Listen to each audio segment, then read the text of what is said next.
Next entry जो हमारे पास available है वो है selling goods in cash for a value of 13,000 rupees.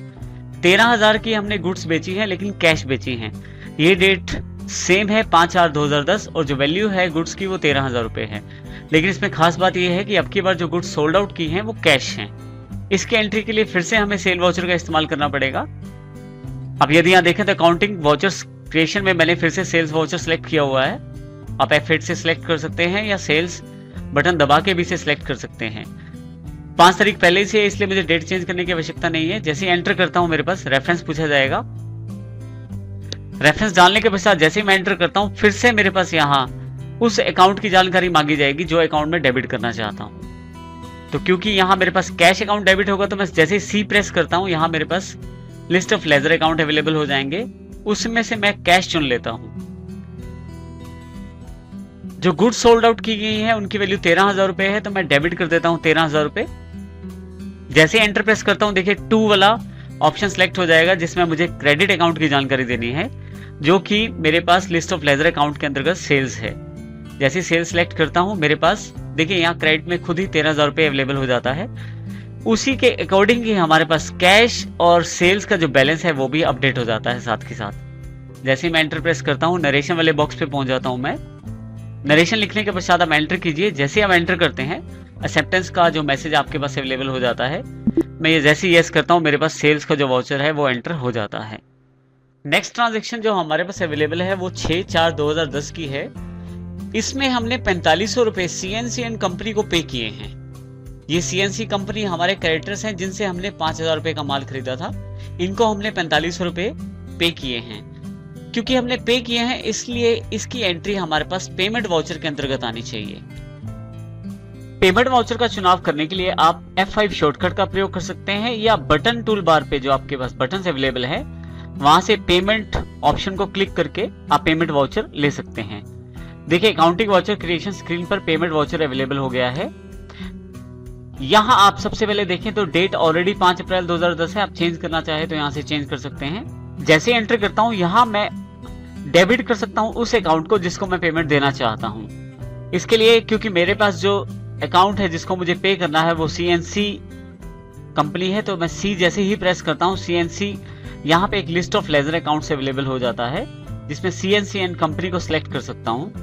Select करके जैसे एंटर करता हूँ मेरे पास CNC कंपनी यहाँ पे और उसका करंट बैलेंस अवेलेबल हो जाता है। मुझे यहाँ 4500 रुपए डेबिट करने हैं तो 4500 मैं अमाउंट भर देता हूँ। जैसे ही मैं एंटर करता हूँ यहाँ पे अब यहाँ सबसे इंपॉर्टेंट सेक्शन है पेमेंट का। यदि आपको याद हो तो हमने न्यू रेफरेंस के अंतर्गत परचेज बिल में एक रेफरेंस दिया था न्यू रेफरेंस के अंतर्गत। यदि यहाँ पे आप उस बिल के अगेंस्ट रेफरेंस सेटल कर सकते हैं यानी कि उस बिल के अगेंस्ट आप ये 4500 रुपए सेटल कर सकते हैं। इसके लिए आप अगेंस्ट रेफरेंस ऑप्शन सेलेक्ट कीजिए। देखिए आपके पास यहाँ पेंडिंग बिल्स के ऑप्शन आ जाएंगे। यदि आप यहाँ ध्यान दें तो परचेज PUR/1/10 2 अप्रैल 2010 का 5,000 रुपए का जो बिल है ये हमारा एक रेफरेंस है। जब हमने न्यू रेफरेंस लिया था तो ये नंबर हमने दिया था। अगेंस्ट रेफरेंस यानी कि ये जो 45 रुपए हैं इस 5,000 के अगेंस्ट में सेटल करना चाहता हूं इसलिए मैं अगेंस्ट रेफरेंस का प्रयोग करता हूं।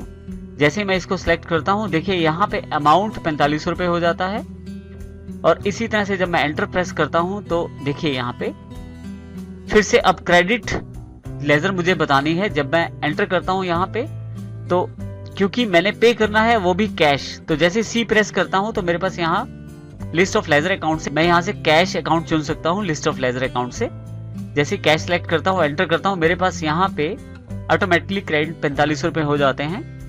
और देखिए साथ ही यहाँ पे अपडेटेड बैलेंस मेरे पास अवेलेबल हो जाता है कैश का। जैसे एंटर करते हैं यहाँ पे नरेशन लिख सकते हैं आप जो नरेशन है आपके वाउचर। तो देखिए यहाँ पे नरेशन मैंने जो लिखी है मैंने 45 रुपए पे किए हैं CNC कंपनी को जो कि रेफरेंस PUR बिल के अंतर्गत थी। जो बिल था हमारा 5,000 रुपए का था। यहाँ से मैं एंटर प्रेस करता हूँ एक्सेप्टेंस का मैसेज मेरे पास है। एक्सेप्ट करने के लिए यस कर देता हूँ। मेरे पास पेमेंट वाउचर की एंट्री हो गई है। इस प्रकार से मैं पेमेंट वाउचर की एंट्री कर सकता हूँ। नेक्स्ट ट्रांजैक्शन जो हमारे पास अवेलेबल है वो है 8,000 रुपए की जिसमें धर्मवीर और कंपनी ने हमें 8,000 रुपए पे किए हैं। अब हम इसको रिकॉर्ड करना चाहते हैं क्योंकि ये हमें मिले हैं तो इसके लिए हमारे पास रिसिप्ट वॉचर अवेलेबल है, जिसके द्वारा हम धर्मवीर एंड कंपनी से मिले हुए पैसों की जानकारी रख सकते हैं, उनकी एंट्री हम कर सकते हैं। इसके लिए अब यदि ध्यान दें तो हम यहां से रिसिप्ट बटन पे क्लिक कर सकते हैं या F6 प्रेस करके डायरेक्ट रिसिप्ट वॉचर अपने पास ला सकते हैं। देखिए अकाउंटिंग वॉचर क्रिएशन स्क्रीन के अंतर्गत रिसिप्ट वॉचर सिलेक्ट हो गया है। यहाँ पे सबसे पहले हम डेट चेंज करेंगे।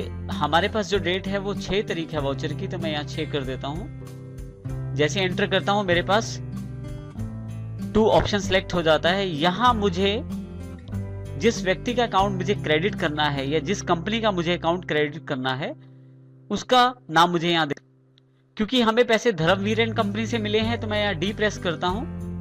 देखिए धर्मवीर एंड कंपनी यहाँ पे सिलेक्टेड है, ये हमारे डेटर्स हैं। मैं इनको सिलेक्ट कर लेता हूँ और एंटर प्रेस कर देता हूँ। करंट बैलेंस 22,000 रुपए है धर्मवीर एंड कंपनी का। मुझे इनसे 8,000 रुपए प्राप्ति हुई है, तो यहाँ मैं 8,000 रुपए क्रेडिट कर देता हूं। जैसे एंटर प्रेस करता हूं तो देखिए यहाँ पे फिर से मेथड ऑफ एडजस्टमेंट अवेलेबल हो गया है। यदि आप किसी बिल के अगेंस्ट अपनी इस पेमेंट को एडजस्ट करना चाहते हैं तो अगेंस्ट रेफरेंस सेलेक्ट करें। देखिए हमारे पास एक बिल पेंडिंग है 5 अप्रैल 2010 का, जिसकी 10,000 अमाउंट डेबिट है, यानी कि 10,000 रुपए हमने उनसे लेने हैं। उस बिल के रेफरेंस में इन्होंने हमें 8,000 रुपए पे किए हैं। जैसे मैं एंटर करता हूं देखिए यहाँ पे अमाउंट 8,000 रुपए सिलेक्ट हो जाती है। जैसे मैं यहाँ से एंटर करता हूँ 8,000 रुपए क्रेडिट हमारे अकाउंट में आ गए। जैसे एंटर किया मैंने यहाँ पे देखिए अब यहाँ पे बाय का ऑप्शन सिलेक्ट हो गया है, अर्थात अब मुझे अकाउंट डेबिट करना है। रिसिप्ट मैंने कैश ली है या बैंक से ली है वो जानकारी मैं यहाँ से दे सकता हूँ। क्योंकि मैंने कैश रिसिप्ट ली है तो यहाँ से मैं कैश सिलेक्ट कर लेता हूँ। जैसे कैश में एंटर करता हूँ देखिए मेरे पास यहाँ 8,000 रुपए डेबिट हो जाते हैं और उसी के साथ ही मेरे पास यहाँ कैश का बैलेंस भी अपडेट हो जाता है।